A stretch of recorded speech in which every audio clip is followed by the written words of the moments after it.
On today's video, I have 14 good, useful kitchen hacks that I'll be sharing with you. So do not go anywhere, sit tight and enjoy.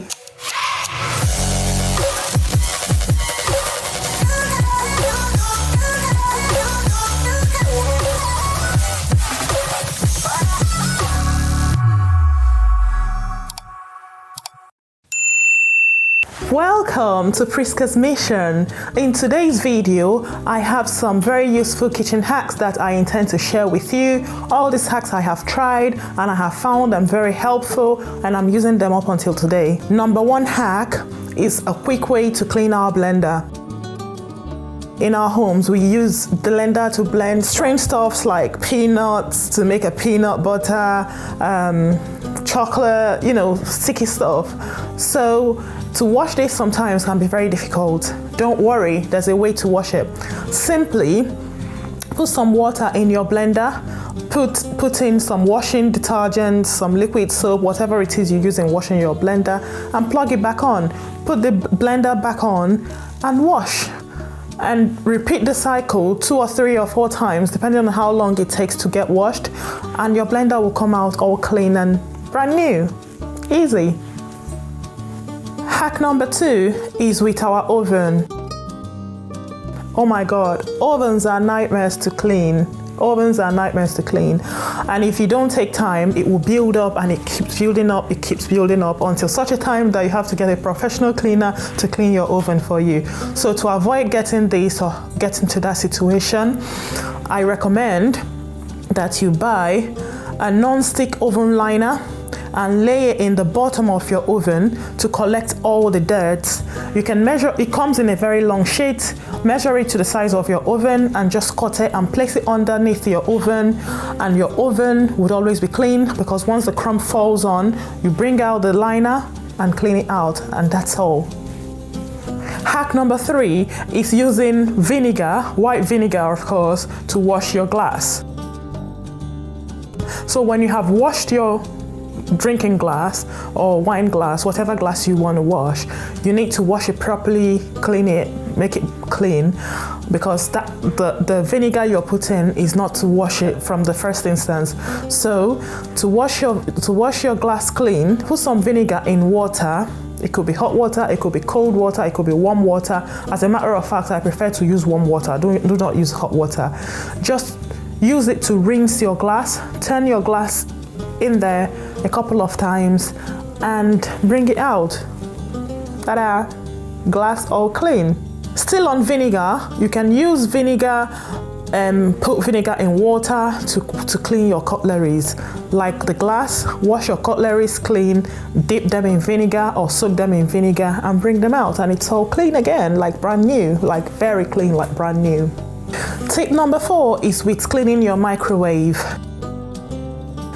Right, so the easiest way, because I'm all for easy stuff, come on, easy peasy. The easy way to clean your microwave is put a bowl of water in the microwave, top in some vinegar into it.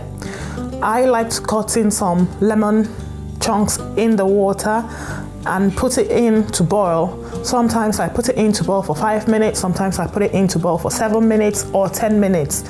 The longer you let it boil, the better, because what will be cleaning it will be the steam from the water that you're boiling in the microwave.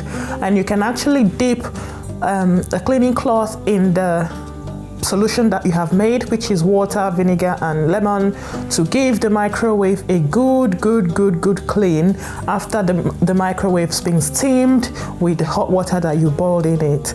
Your microwave, trust me, will come out all clean.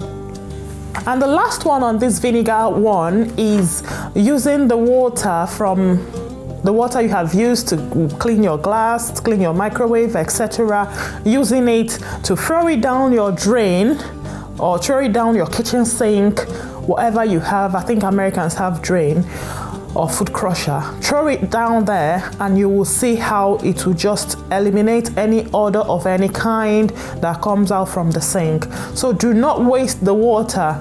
Just pour it in hot into the sink and it will make your sink smell even nicer. At number 6, we have getting rid of your cooking fat. When I've fried fish or plantain or anything that I do not want to keep the oil for a further use, I get worried where I'm going to throw the oil. You know why? Because I don't want to throw it down the sink, because it's going to form clog and block the sink or cause the sink to block in future.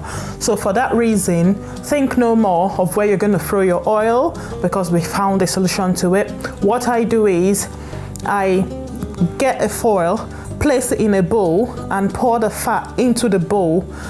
Of course, it might be a hot oil. Just leave it to cool down and it will block. When it blocks, tie it up and throw it in the bin. Simple.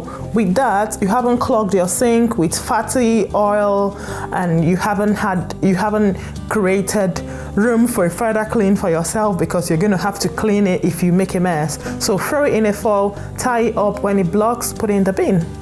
The 7th kitchen hack I'm going to be sharing with you will be the one with your chopping board. To clean your chopping board, easy. Just sprinkle baking soda on top of your chopping board.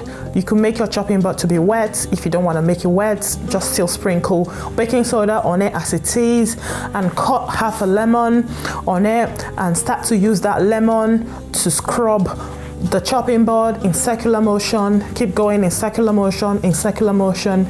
If you feel the need to use the other half of the lemon, feel free, put more baking powder and keep scrubbing it in circular motion. When you've done this, give the chopping board a wash and it will come out all nice. Hack number 8 is with kettle.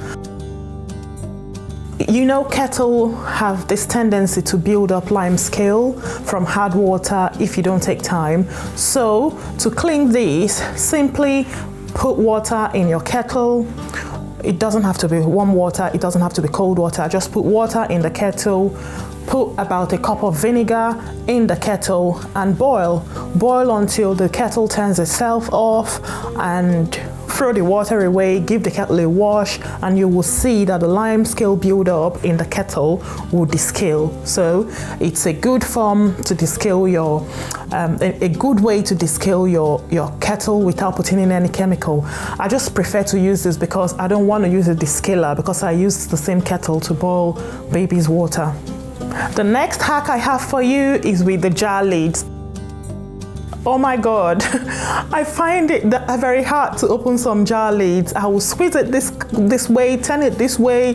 I mean, I've tried a lot of hacks to get this jar lid to open, to no avail. And then I succumb to asking someone more stronger, maybe my husband, to help me to open the jar lid. But since finding this hack, I have been using it and without any asking for additional help.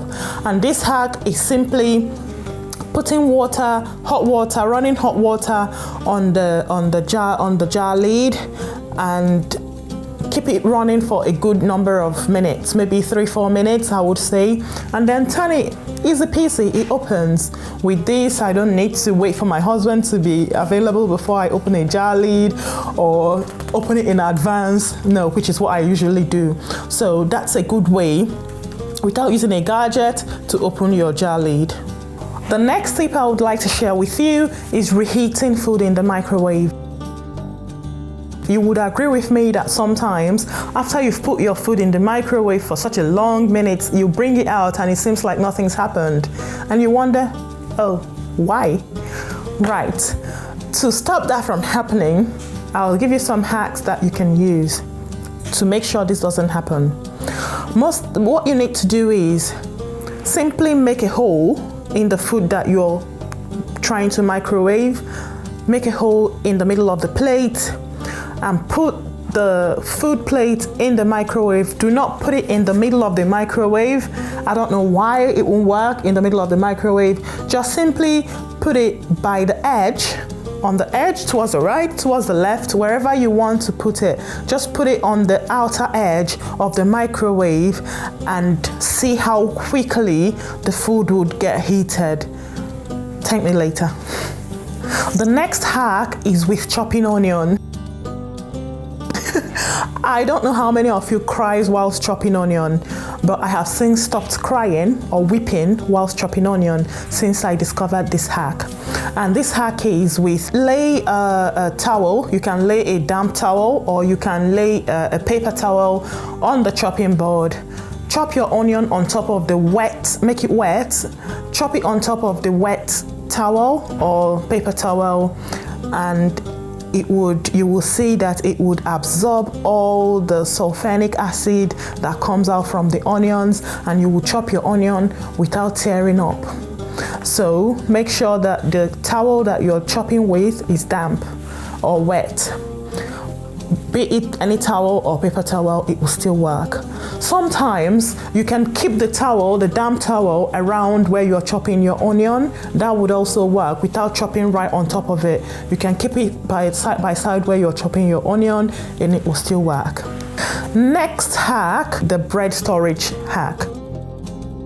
This tip is just simple. You know that when you bring out some bread from your loaf of bread, sometimes you don't know how to tie it, and you know that once air gets in, it's just not going to taste the same. So to avoid it from losing its taste, simply twist the nylon, twist the bag of your bread, keep twisting it until such a time that it will no longer twist itself. Fold it over itself. It requires zero gadgets and it looks neater, and of course your bread will remain fresh.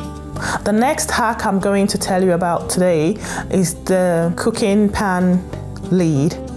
So what this is sometimes when you're cooking, for me, I wonder, where do I put the lid of my pot? I'm looking for a safe place to put it, and especially with my little girl running around and the lid being so hot, I get a bit edgy, like, oh, where do I put the lid? Think no more. Simply hang the lid of your cooking pot on the handle of the pot, and it stays there. Just a twist to this. There are some pots that can't do that, because I know that I have tried it in some other pots that I have and it won't work. But some other pots it would work. Simply hang the lid on the handle of the pot, as simple as that, and put it back when you're ready. The final hack I have for you today is storing your strawberry. I don't know if anyone finds strawberry to be easy to spoil, quick to spoil. I don't know why. So I have found a good hack for you to store your strawberry for 2 weeks without it spoiling. Trust me, 100%. I have tried this. I still have the strawberries that I stored, and it's still in my fridge, and it's gone over 2 weeks. So what it is bring a jar that has a lid, lay in your paper towel in the jar, then put your strawberry carefully in it. Don't put a spoiled strawberry in there, because it's already rotten and it would make it grow funny. So if there's any that is spoiled, take it out. Do not wash the strawberry, just from the pack that you bought it from the shop into the jar. Put in a paper towel down there, store it in there and seal it up. Then put it straight into the fridge. You'll be surprised that this strawberry will come out all fresh 2 weeks after you've brought them out. With that being said, you can also wash your strawberries. If you want to wash it before you store it, that's still okay. Wash it with vinegar water and do the same process that I have just showed you. Put the paper towel in the jar and put it in the jar and seal it. It is said that it will stay longer. I'm not familiar with that one. The one I'm familiar with is I don't wash it at all. I just store it, and when I'm ready to use it, I wash it and I use it, and it comes out even better. So with that being said, I hope you've enjoyed this video today. If you have, please give this video a like. Click on the notification button so that you get notified anytime I share videos like this. And if you haven't subscribed to my channel at this point, I do encourage you to subscribe, and I would really appreciate. Thank you very much for all your support, and thank you for coming back. Until my next video, see ya.